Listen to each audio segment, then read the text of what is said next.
I'm Jamie. Thank you so much everyone for coming, and thank you Chris and the Ancient City Poets for having me. I used to write poetry and I stopped writing for about 10 years, and I'm back at it.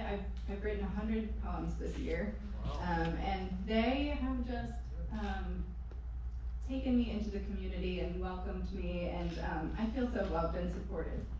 And a lot of my friends are here, and I'm happy about that too. So I have two poems to share. They both have blooming in the title, so there's a theme. The first one is called I Am a Night Blooming Flower. Part 1. My tiny feet dangle from that plastic picnic table seat over a dead bee on the pavement.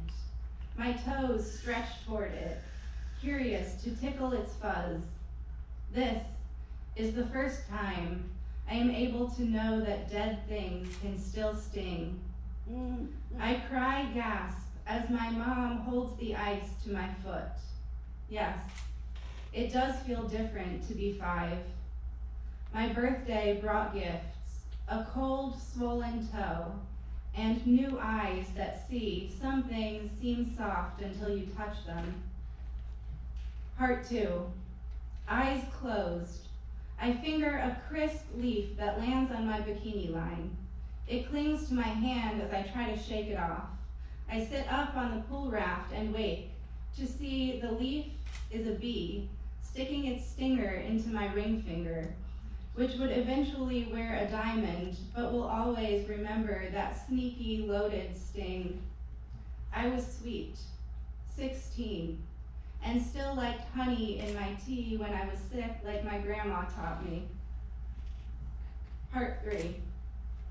Those were the only 2 times I've been stung by bees, but once my grandpa raked a fallen hive with the leaves and watched the swarm rise.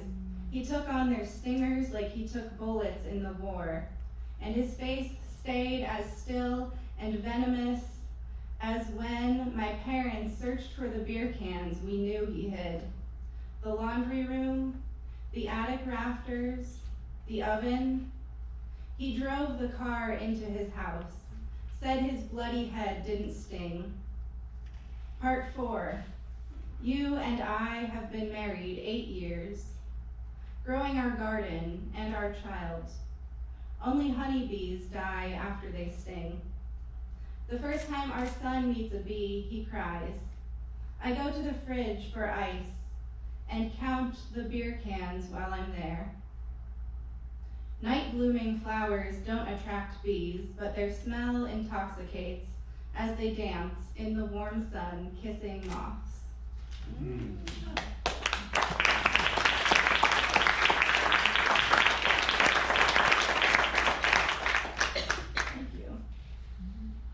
And I have one more. It is called You Beautiful Blooming Thing. Remember the time you slid a blade over your skin to show him how much he hurt you, to prove your pain is real as blood. Remember he said he would kill you if you ever got pregnant? You said, what? He said, yeah, I'd take you outside, and his voice trailed off. You laughed it off because you knew he would never. Would he?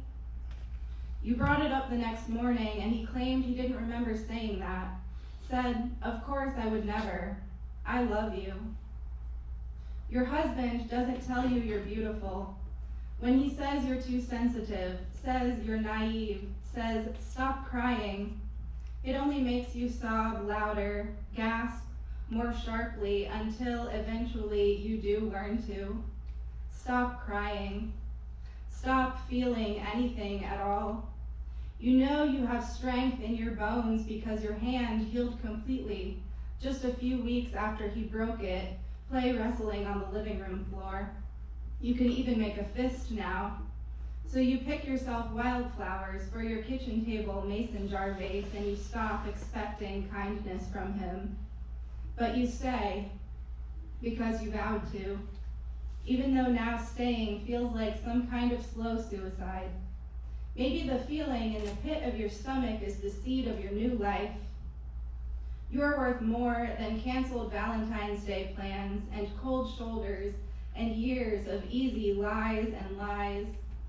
After a bath, you dry your body with a frayed towel, edges unraveling because you're afraid of how he'll punish you if you buy new towels, or shoes, or a yoga membership. You deserve clean, fluffy, white towels. You deserve 2 expensive, heart-shaped chocolate boxes for Valentine's Day.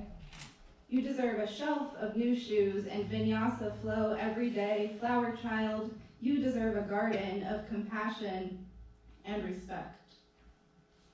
You're more exhausted than you've ever been, but still, you can't sleep most nights. Instead, you go outside and find a spot in the corner by the fence and begin tilling earth, planting, watering, waiting, watching, night after night. When you see the first bud, you glimpse what you are capable of growing on your own. You consider your choices and decide to sanctify yourself. On this new moon black night, under only a sliver, you walk, barefoot, into the front yard, drive a spade into hard ground, and sever the root of your wedding day gardenia plant. Even in the dark, you are luminous.